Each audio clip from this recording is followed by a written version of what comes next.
Good day, my name is Rory Pentz from the Peninsula University of Technology. I'm representing the Quantum Physics Research Group. We form part of 5 nodes of the South African Quantum Technology Innovation Initiative. My talk is about the journey of commercialization of our products. And please forgive me if you see CPUT quite a lot, because I got most of the information from the Technology Transfer Office. From idea to product, in this section, outlines the process we will follow to develop the product. Additionally, this section addresses the process necessary to enhance your product from expand your business. Technology transfer, what do we do? I'll discuss the various products we are currently developing. Many of these products are at various stages of completion. Therefore, we will still examine the technology readiness level.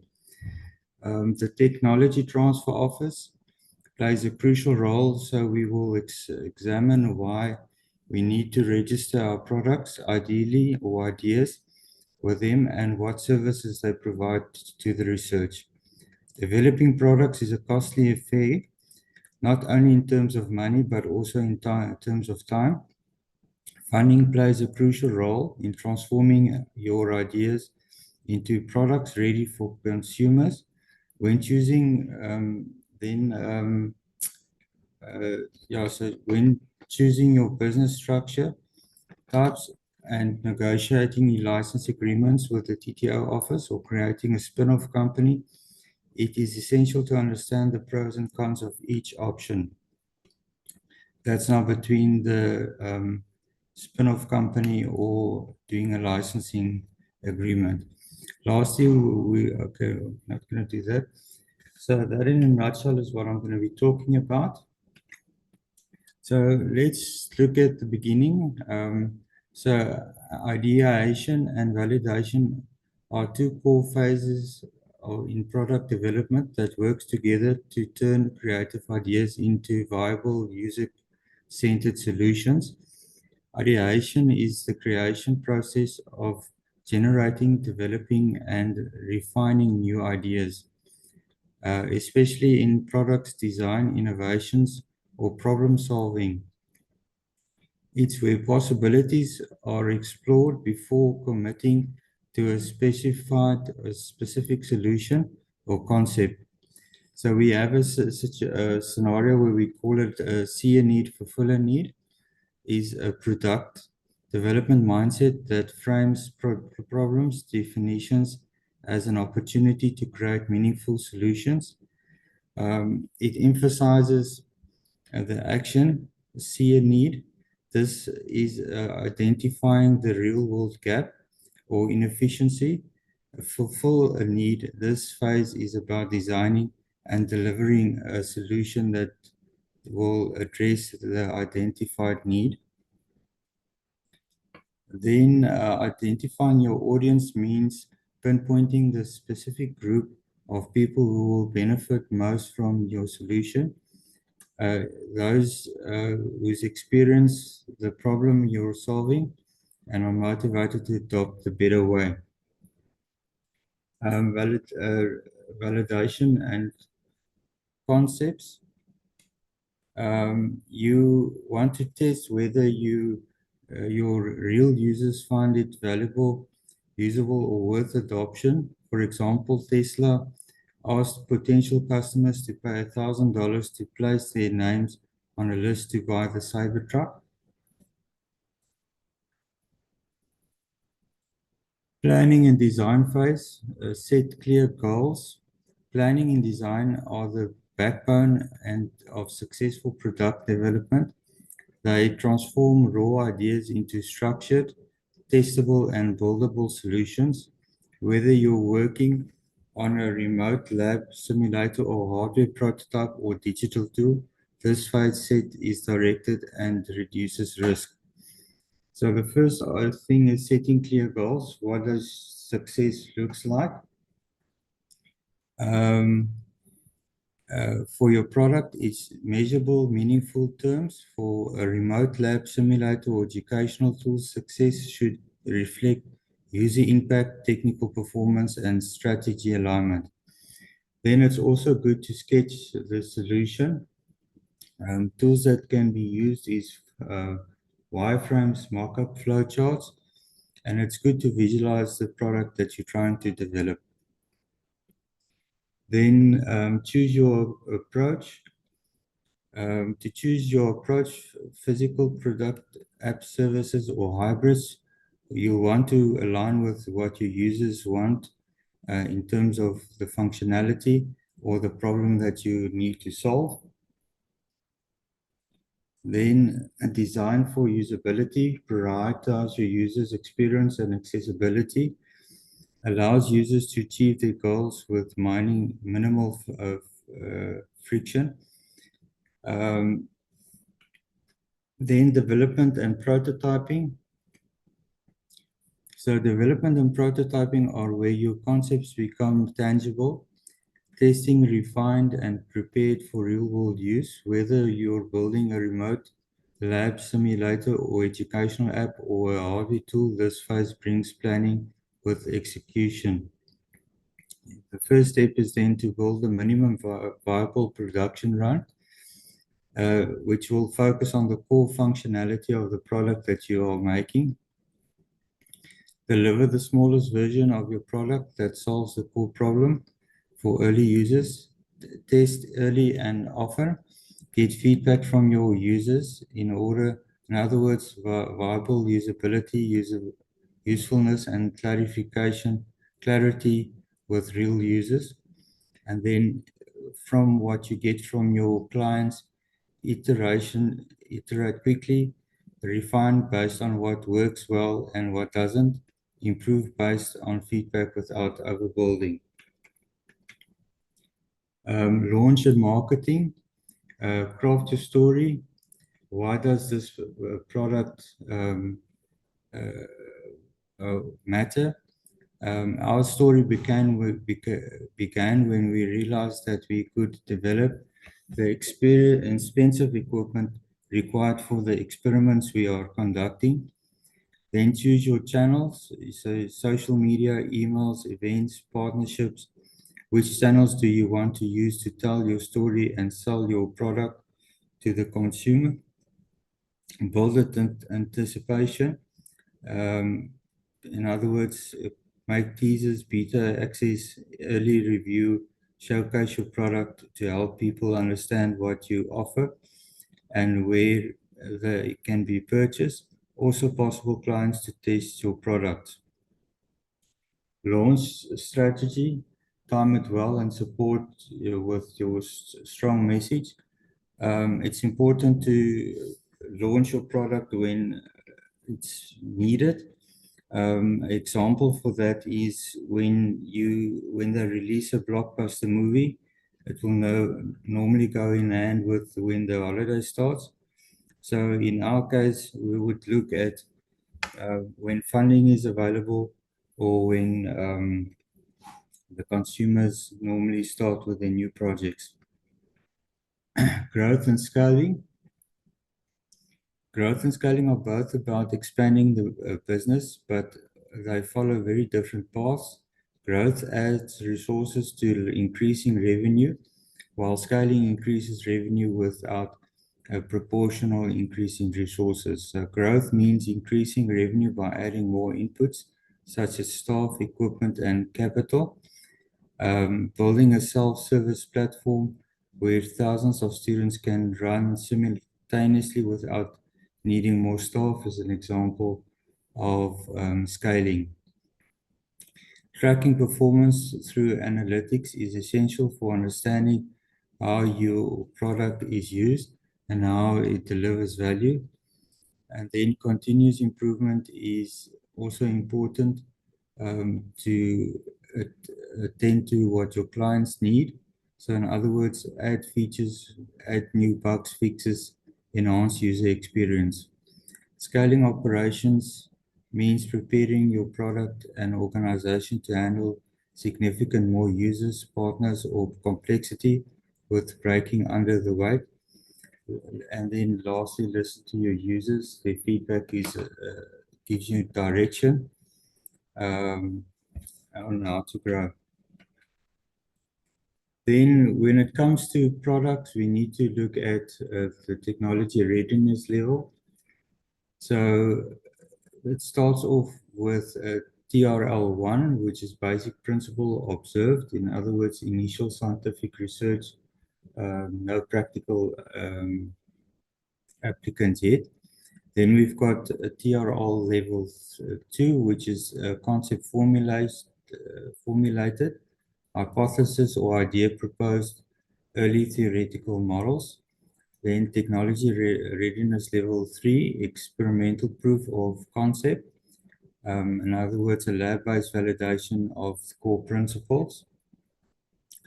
Then TRL level 4, technology validation in lab, prototype or subsystem tested in controlled lab conditions. Then TRL5, technology validation is relevant environment, tested in simulated or real world condition. Then TRL level 6 is where we've got prototype demonstrated, full prototype test in relevant environment. And then TRL level 7 is a system prototype operational near final system demonstration in an operating setting. Then second last, the system TRL level 8 is system complete and qualified. Product is deployed and performing in real world conditions.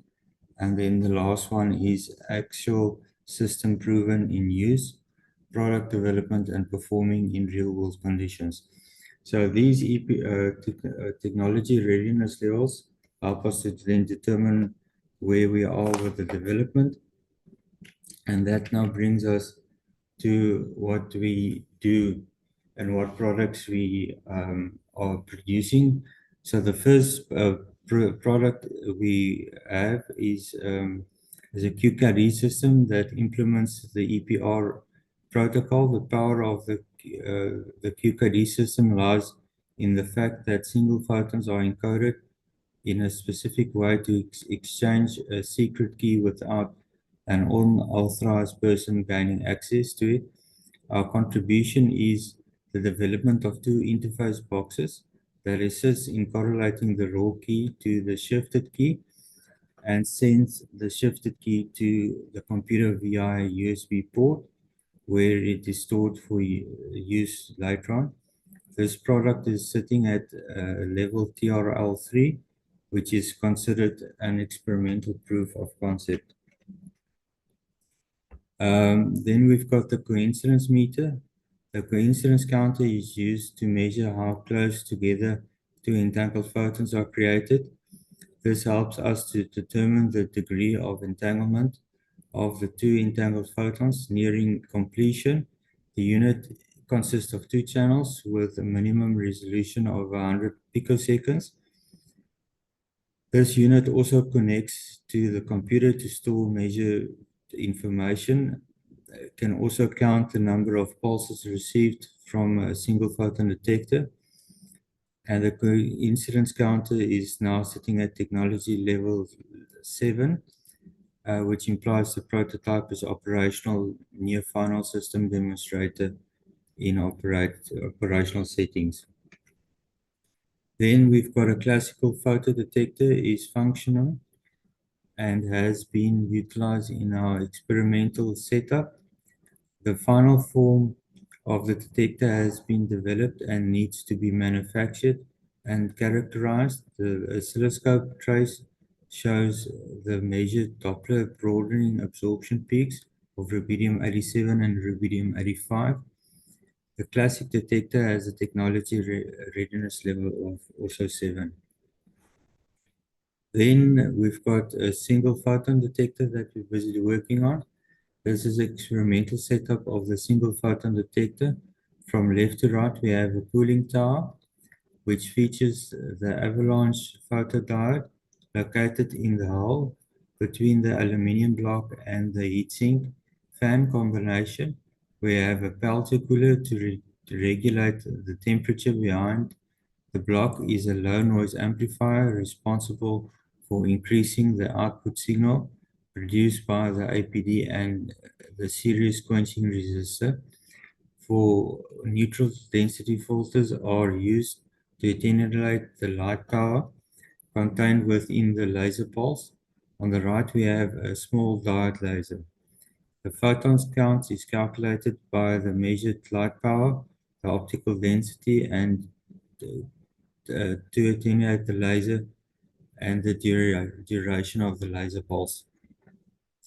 Currently, we are comparing two different types of APDs. The first one is the APD 8-150, costing 2,000 Rand, and the C30902, costing 8,000 Rand, and have achieved a photo count of 3,650 for the cheaper version and 4 photons for the more expensive one.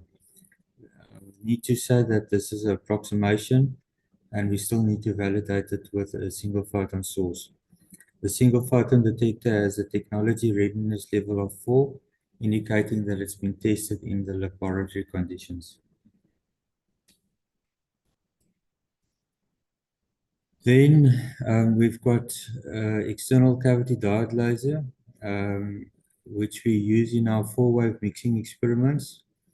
While this unit is operational, it needs to be ruggedized before any commercialization can be undertaken. The wavelength can be adjusted from 770 to 800 nanometers. As I said, wavelength, we can achieve a piezo scanning of approximately 2 gigahertz. We use our lasers to set an experimental where we can measure rubidium hyperfine levels that has a lifetime of 20 nanoseconds. This external cavity diode laser has a technology readiness level of also 7. Then our QKD demonstrator. This is an optical setup for the QKD demonstrator. Alice consists of a laser and a motorized half-wave plate. The screen above interacts with the laser and motorized half-wave plate. First, we select the bit we want to send, and then we select the basis to use to prepare the orientation of the half-wave plate with the motorized optical mount. When the laser pulse button is pressed, the laser emits a short light pulse orientated according to the selection made. EV is designed to intercept the light pulse or allow it to pass through by adjusting a actuator to either block or permit the light pulse to pass. Similar to Bob, Eve can measure the qubit value by choosing a basis to measure the incoming light pulse. She then reproduced the light pulse according to a selection and measurements, and then transmits it to Bob. So the QKD school demonstrator is sitting at technology level 3. Then the TTO office, legally and policy compliance. So the South African University follows the Intellectual Property Rights from the Public Finance Research and Development Act, IPR Act. This law requires institutions to manage IP arising from publicly funded research. The TTO office ensures compliance with national regulations and institution policies. So what it basically means is that any knowledge that is developed under the institution umbrella belongs to the institution regardless of whether it's funded by public money or not.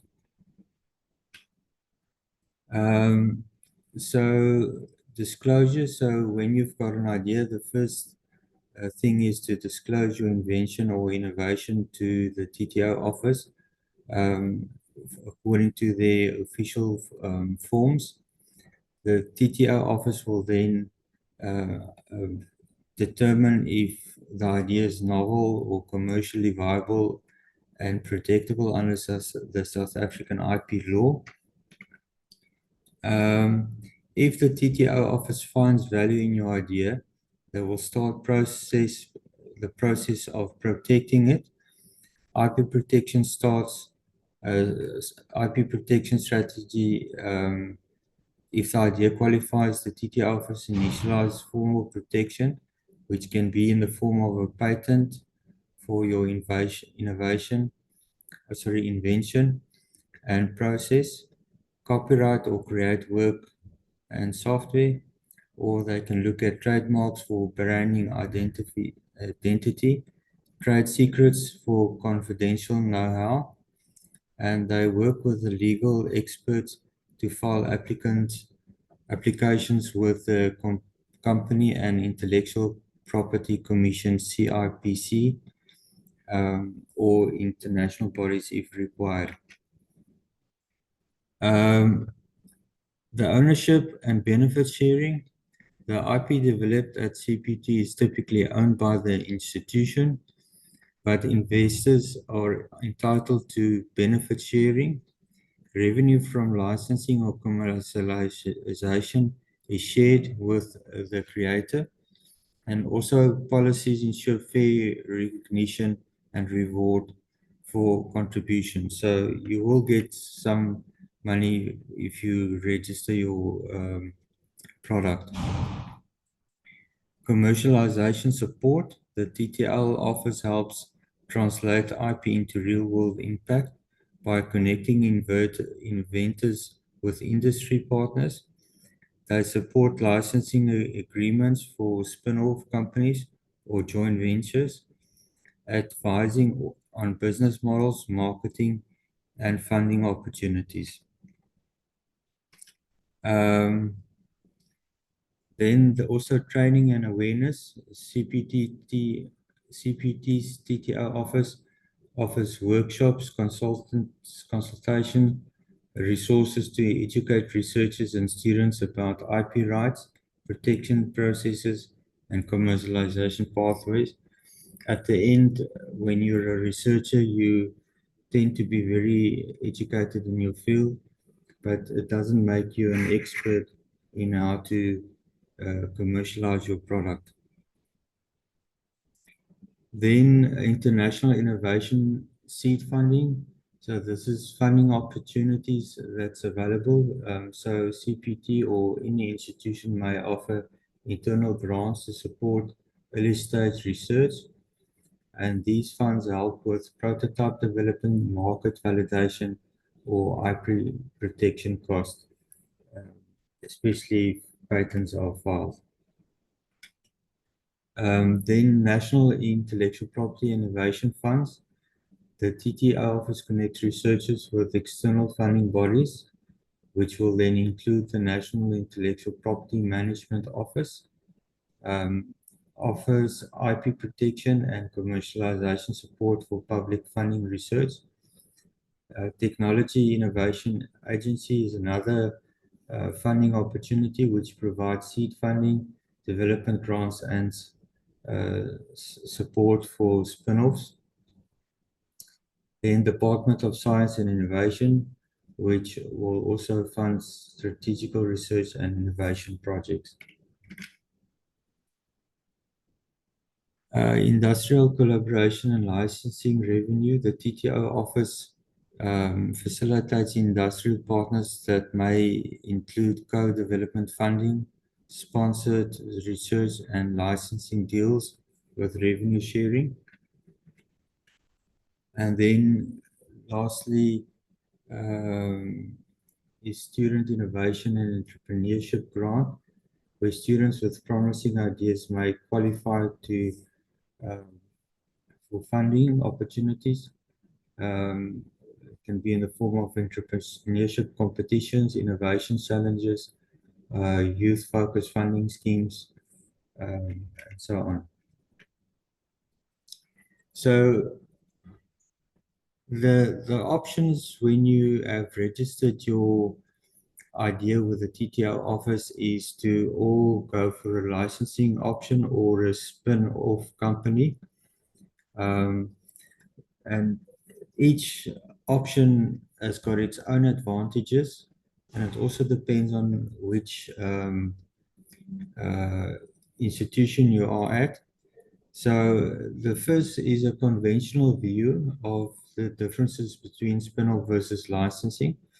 So you'll see that under licensing, everything looks very easily. So the effort is relatively easy, do the deal, and that's it.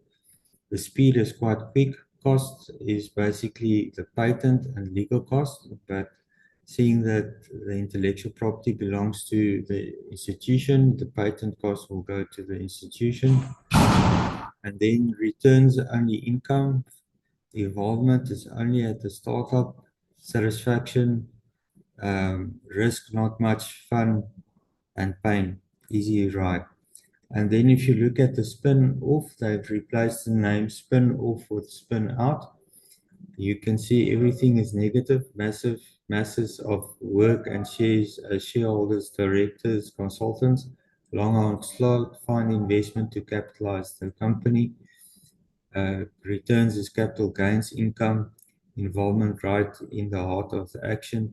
So everything has been pictured as a very hard thing to create a spin-off company.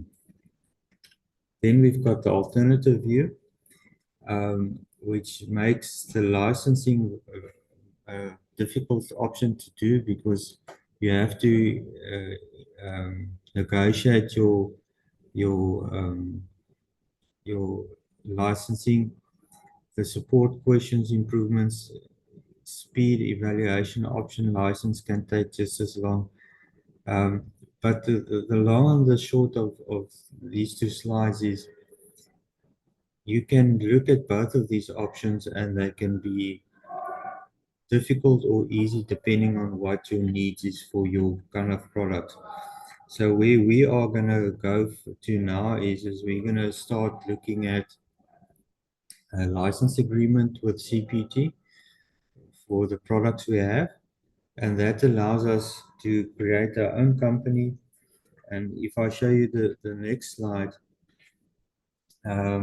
you'll see that the spin-off,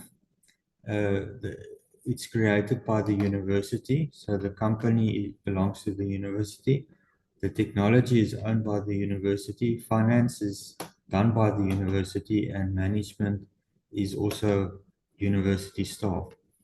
Whereas if you do a startup, the created by outside, in other words, yourself. Technologies is licensed to by the university, finance outside funder, and management by yourself. So if you need funding and you need the help, then a spin-off company is most probably the better option. If you don't need that, then the startup is the other option. But at the end, you need to see which of these two vessels fit your needs the best. Then the structures of business that is available. So we've got a private company, and registered body is the Companies and Intellectual Property Commission. That's where you have to register it. Most popular structure, limited, suitable for most startups. Then personal liability company used by professionals like lawyers, doctors, and accountants. A non-profit company for charitable, religious, or cultural purposes. That's not going to work for our needs. Then public company for companies listed or intended on the stock exchange. And then state-owned companies is also owned by the government, still acting in the public service.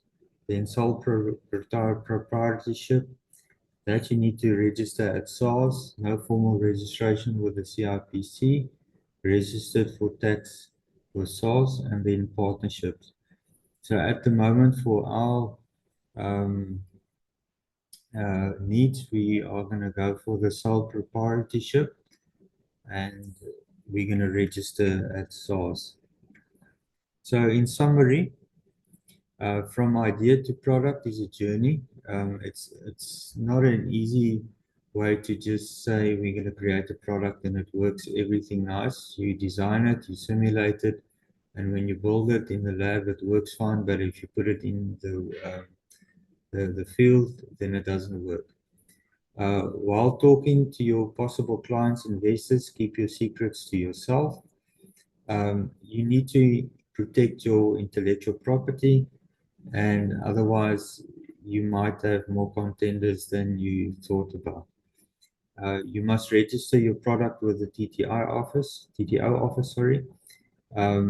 If you have developed this anywhere close to the institution, then you must register it. The TTO office will help you to protect your product in terms of IP and patents and so on. And then they will also help you to get funding towards developing your product. Then decide which route to follow, spin-off versus licensing. Once again, there you need to decide if you want to be managed by an institution and the funding opportunities that they give you, if that weighs more than licensing. Once again, you need to make that choice. This will direct you to the funding opportunities available for the options you've chosen. So in a nutshell, that is my story. I hope you guys learned anything, but thanks a lot for the opportunity. Thank you very much, Rory Pentz.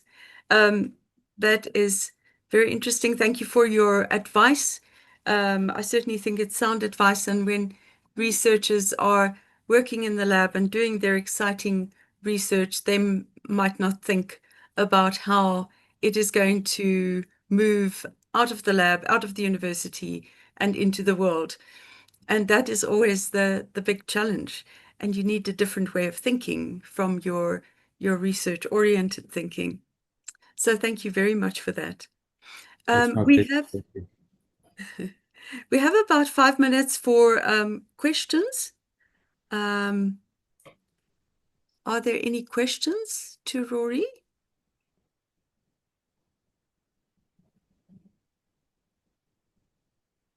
I don't see any. There were 2 previous questions. No, there's a previous question that was answered in the Q&A, but I don't want to focus on that right now. Just everyone can just have a look at that question there. Right. So, can I ask you, are there investors in your experience, are there investors that are keen on forming such businesses with the university? Yes, in both cases, there is a lot of money outside there. You have investors, I forgot what they call themselves, but there are businessmen that's got a lot of extra funding, which they, yeah, venture capitalist investors. But in any case, there's people that have got a lot of money that would like to invest in companies that will make profit. But the good thing is they give you money. The bad thing is they require a lot of returns on investments. Can you guys still hear me? And Yes.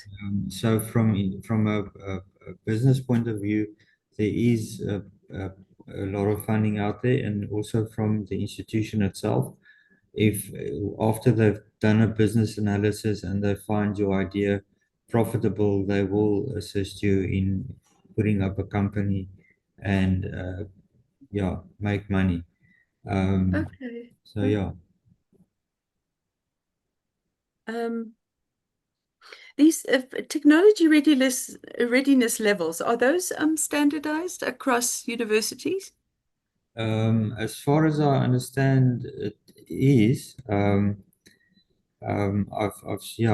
I can't really comment on that, but I believe it is fairly standardized. Okay. Right. I'm certainly very glad that we've got technology transfer offices now. And it's only about in the past 20 years that they've been set up at all the universities. There certainly is a much more awareness now about the need to commercialize. The, the, Um, the the one I, thing I can add is that the funding opportunities from government and so on are becoming less and less. And I know, for instance, Stellenbosch is going through all their previous research and theses for masters and doctorates in and searching for possible products that they've missed in order to start companies and create a third income stream from that. So there is a big move in making more companies from intellectual property inside the institutions. right. Oh, very interesting. Yes, it's quite a nerve-wracking time that we live in, isn't it? Yes. Okay, what would you advise researchers who think that they've got a good idea? So far, I can tell you that our experience with the TTO office is very promising. They have a lot of patience and they guide you very well. But it starts with writing your idea on a piece of paper and then registering it with them. And Okay. but it comes with a lot of advantages. As I said before, creating a product is not the easiest thing on the earth. Yeah, You produce a thing and then you put it out to be tested and it doesn't work. So yeah, it takes a lot of time and money, but it starts with registering your idea with the TTO office so that they can protect you while you are busy refining your product. right. Um, yeah, it takes a long time to create a product. Well, that's why there's someone like you to also ensure that this happens. Yeah. Thank you very much, Rory, for your Thank you. talk and your Thank you. advice.